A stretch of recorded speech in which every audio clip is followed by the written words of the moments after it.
हरिओम। एक दिन मैंने आपको बोला था, ये तप का पथ है। इस पथ पर यदि आगे बढ़ना है तो हर श्वास का तप चाहिए।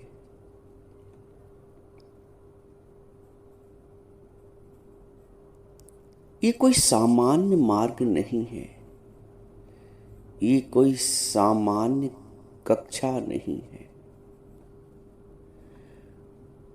Very few people are selected. Very few people are eligible to sit in this class.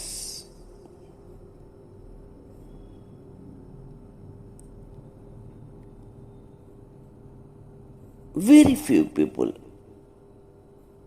मनुष्याणाम सहस्रेषु कश्चित् यतते सिद्धये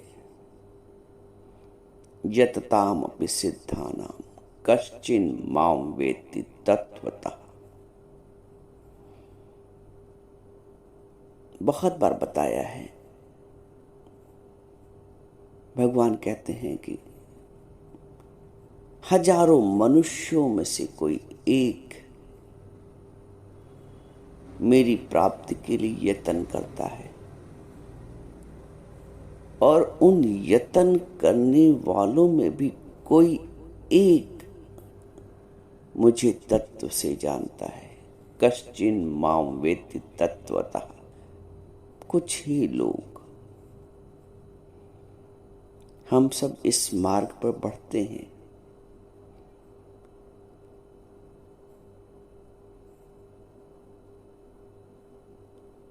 और मार्ग में निरंतरता बनाए रखना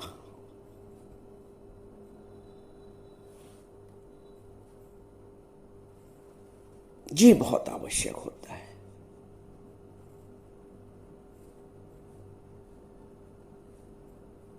इसीलिए मैं कह रहा हूं, ये तप का मार्ग है। यहां थकना नहीं है, आगे बढ़ना है।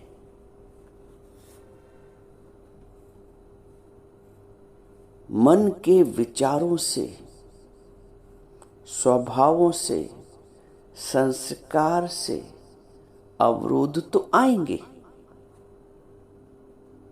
उन अवरोधों में अटकना नहीं है। ये तप का मार्ग है।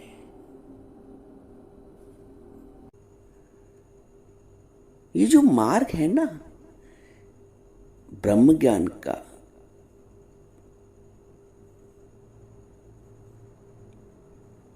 ये कोई सामान्य मार्ग नहीं है। ये हंसी मजाक का मार्ग नहीं है।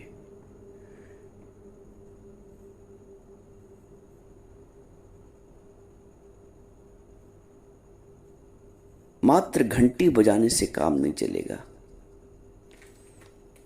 अगरबत्ती सुलगाने से काम नहीं चलेगा।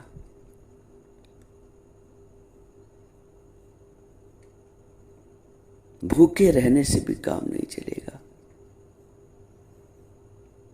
दौड़ दौड़ कर मंदिर जाने से भी काम नहीं चलेगा। तीर्थ तप और दान करने से भी काम नहीं चलेगा। ये उससे भी ऊंचा मार्ग है। यहां तप के बिना कुछ संभव ही नहीं है। ये तप का पथ है। कुछ संभव ही नहीं है शुद्धता के बिना। भगवान ने कई स्थान पर अंदर और बाहर की शुद्धता पर जोर दिया है। न शौचम नापि चाच न सत्यम तेषु विद्यते।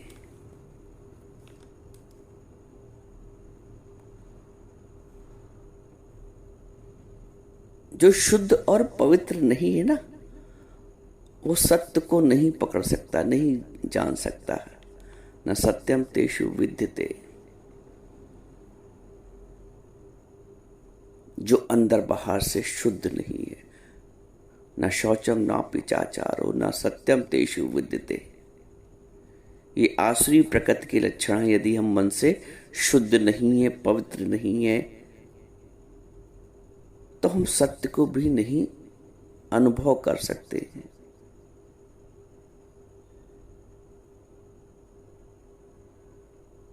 तप बहुत आवश्यक है। स्वर्ण बिना तपे तो अपने होने की सार्थकता को भी सिद्ध कर ही नहीं सकता।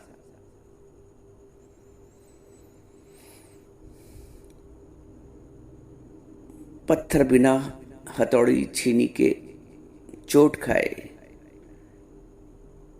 अपनी पूज्यनीयता को तो सिद्ध कर ही नहीं सकता।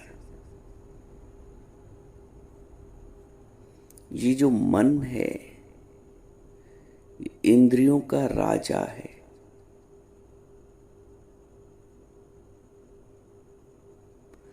और हम आत्मस्वरूप होके मन के राजा हैं। जैसे मन इंद्रियों को अपने हिसाब से चलाता है, खाने की इच्छा हुआ खा लिया, घूमने की इच्छा हुई घूम ली, क्रोध करने का भाव आया तो क्रोध कर लिया, किसी से अपेक्षा करने की भाव आया तो अपेक्षा कर लिया, और नहीं अपेक्षा पे कोई खरा उतरा तो हम उदास, मायूस, परेशान, हताश हो गए। क्योंकि मन जो है ना,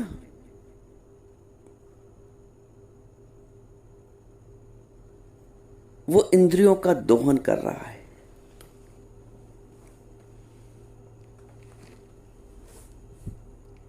जिस दिन हम मन का निग्रह करेंगे,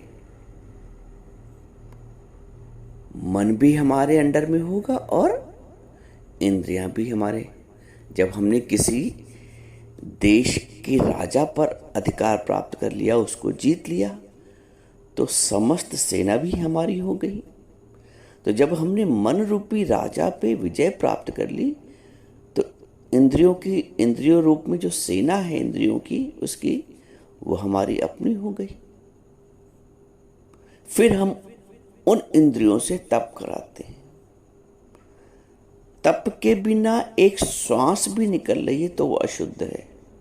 एक बड़ी बात बता रहा हूं, तप के बिना एक श्वास भी निकल रही है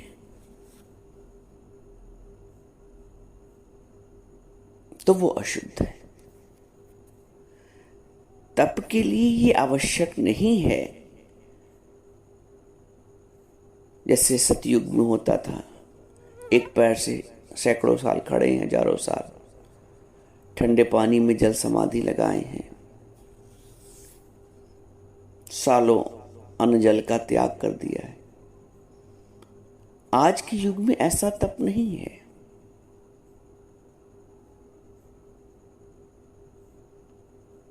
आज का तप और भी कठिन है, ये समझ लो। वो लग रहा है कठिन है कि हजारों वर्ष, सैकड़ों वर्ष एक पैर से खड़े रहना, अन्न का त्याग कर देना, जल का त्याग कर देना, जल में समाधि ले लेना, संपूर्ण जीवन वन में गुजार देना।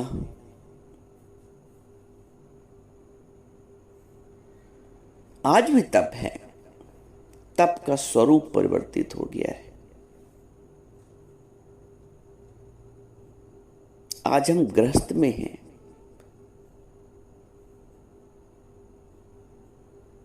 गृहस्थ में तो हर एक सेकंड तप चल रहा है।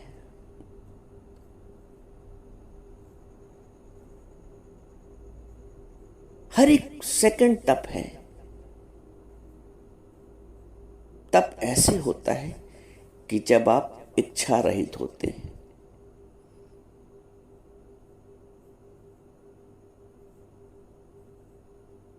जब आप ब्रह्मचर्य में जीते हैं।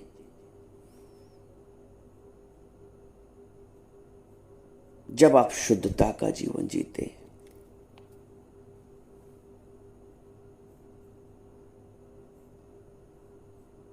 जब मैंने अपनी पत्नी से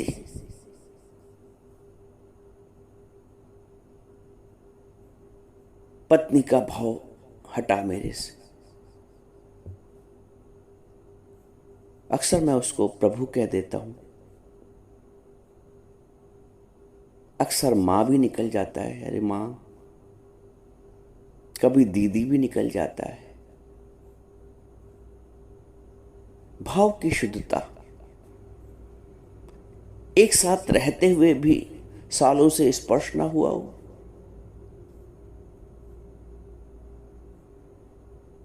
ये तप नहीं है।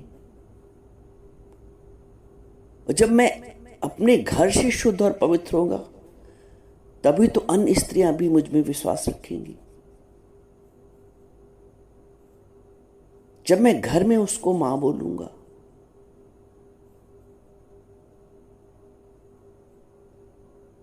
जब मैं घर में भगवत भाव रखूंगा, तभी तो अन्य लोग भी मुझ में भगवत भाव रखेंगे।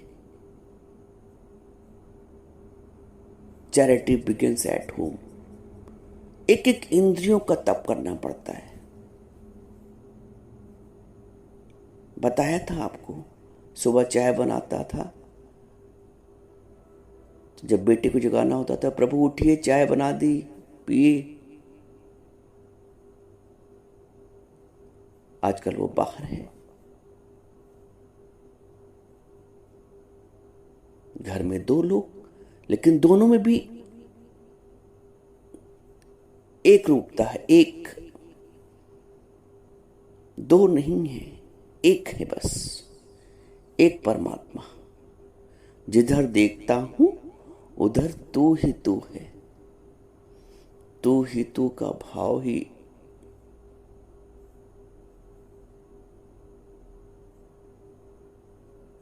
तप कराता है।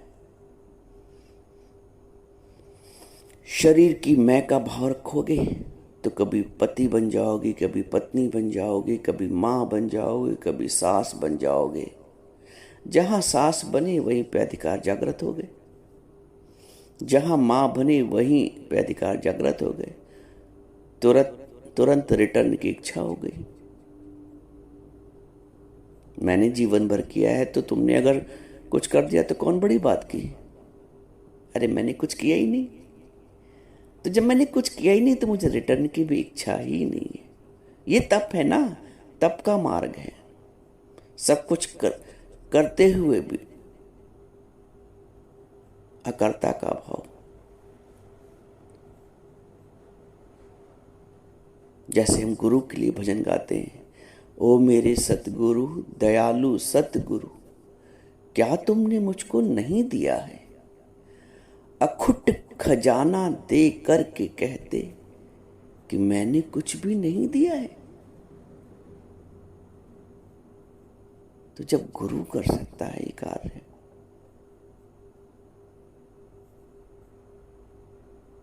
तो हम भी कर सकते हैं। गुरु ने जीवन बनाया है, हम भी बना सकते हैं। गुरु शुद्ध हुआ है, हम भी शुद्ध हो सकते हैं। गुरु निष्काम हुआ है, हम भी निष्काम हो सकते हैं। गुरु निष्पाप हुआ है, हम भी निष्पाप हो सकते हैं। गुरु के जीवन को आगे रखकर हम अपना जीवन सफल बनाएं। कभी कभी गुरु को अपनी बात भी बतानी पड़ती है।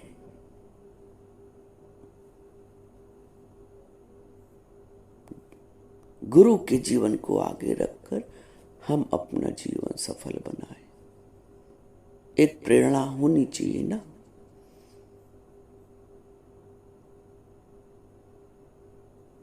एक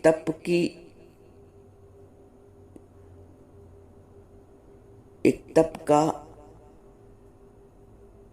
सैंपल हमारे सामने होना चाहिए ना, कि कैसे एक घर में रह के भी निर्वासनिक,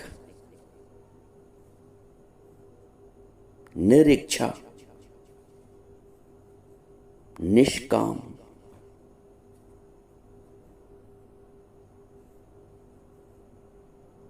संतान समझेंगे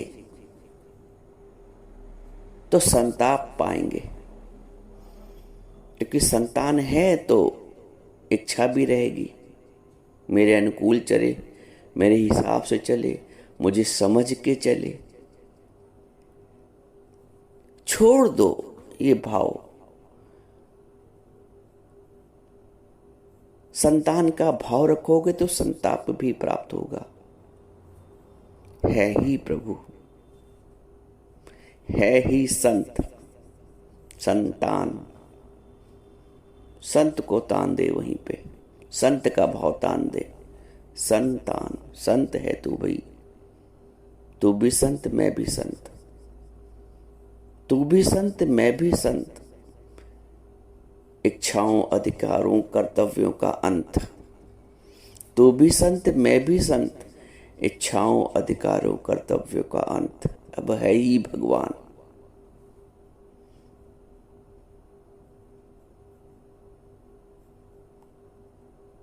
कोई जगह न तुझसे खाली है, तू व्यापक डाली डाली है। डाली डाली में उस परम ब्रह्म परमेश्वर का अनुभव करना। जे मोहब्बत की बातें हैं वो तो गोपियां कहती, बंदगी मेरे वश की नहीं है। यहां दम दम पे होती है पूजा, सर उठाने की फुर्सत नहीं है। तुम बाहर की क्रियाकलाप कह रहे हो, योग साधना जप ताप कह रहे हो, गोपियां कहती उधो से, वो कहती यहां दम दम पे होती है पूजा, सर उठाने की फुर्सत नहीं है। ये है प्रेम। जिन प्रेम कियो तिन ही प्रभु पायो।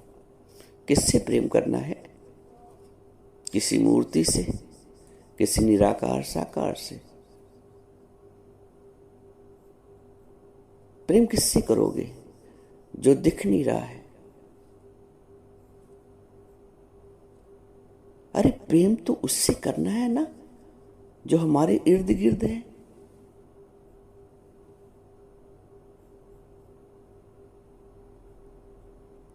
प्रेम अपने आप से भी तो करना है। अपनी भी उपेक्षा नहीं करनी है, न शरीर की न श्वासों की। इस श्वासों की माला तो सुमिरन के लिए है ना।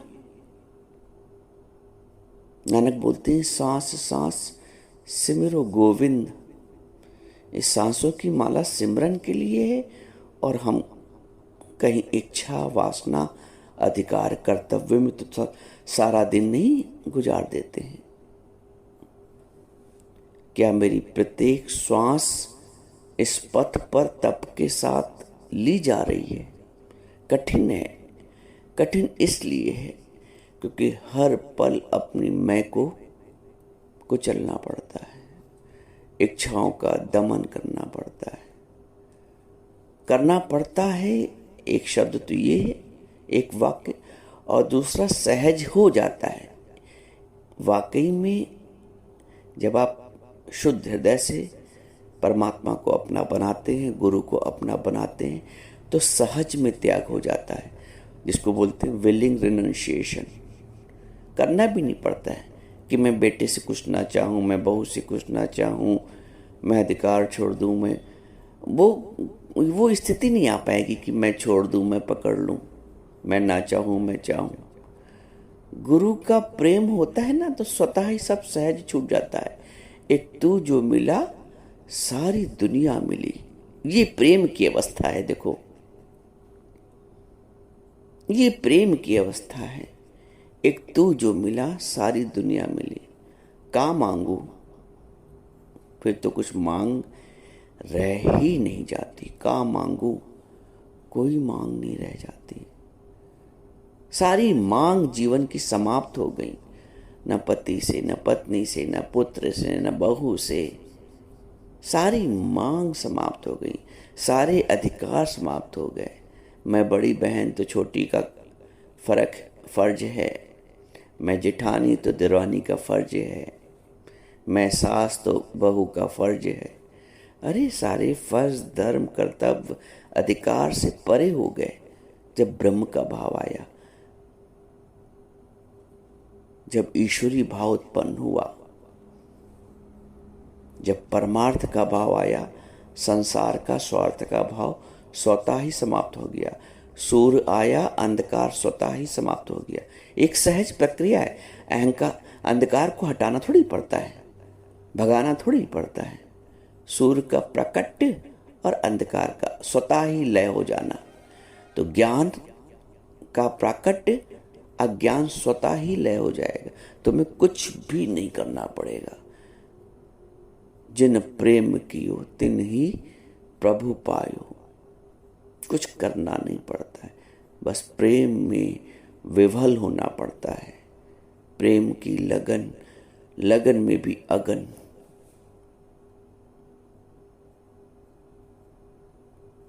बड़ा सरल विज्ञान है, कठिन का विचार लेके आगे बढ़ोगे तो कठिन होगा। अरे बड़ा कठिन है भैया इच्छा रहित होना। कैसे ना चाहूं, कुछ तो इच्छा रखनी पड़ती है बच्चों से। बच्चे होते किस लिए हैं? आखिर बुढ़ापे में बच्चों का ही तो सहारा लेना पड़ता है। तुम बच्चों को बच्चा मानोगे तो सहारा मिलेगा भी नहीं मिलेगा। बच्चे का भाव है तो, और यदि परमात्मा का भाव है तो तेरे फूलों से भी प्यार, तेरे कांटों से भी प्यार।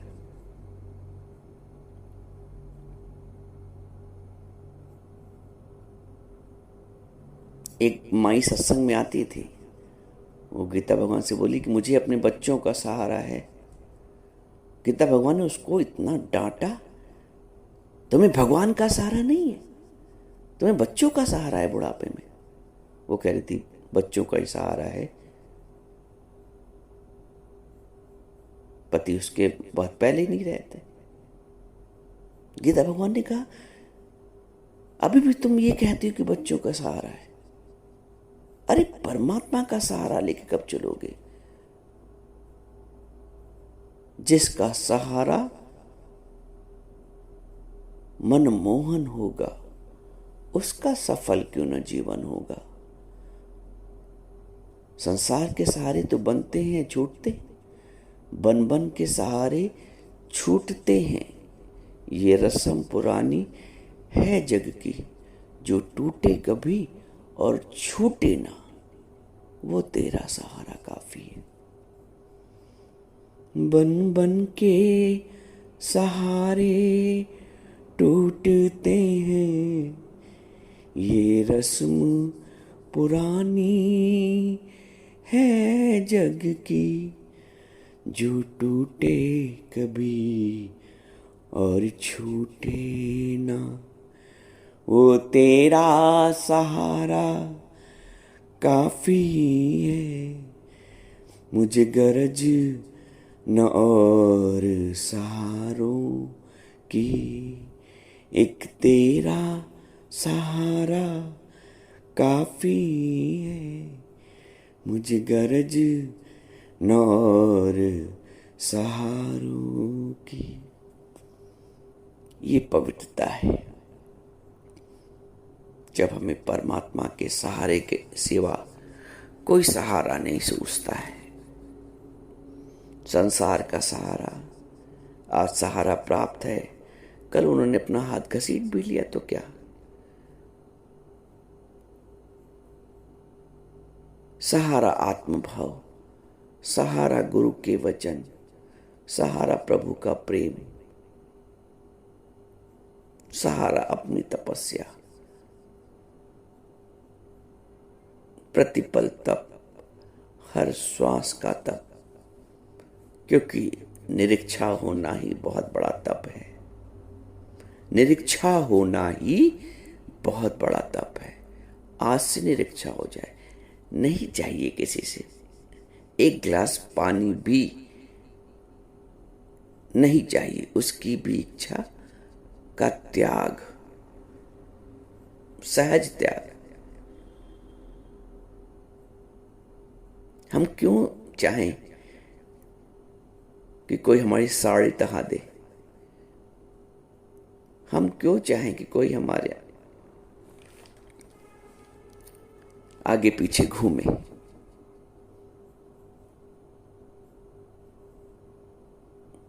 क्यों ना हम प्रभु का भाव रख के आगे पीछे घूमे? ये प्रभु का भाव रखना, संसार स्वार्थ संबंध का भाव निकालना ही सबसे बड़ा तप है। यदि घर में रहता हूं और इच्छा करके रहता हूं, अधिकार करके रहता हूं,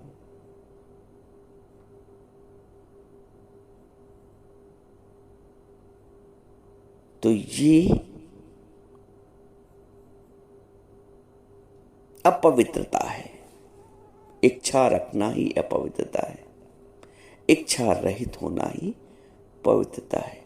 तो जहां भी रहो पवित्र बन के रहो, शुद्ध बन के रहो। पवित्रता ही परमात्मा है।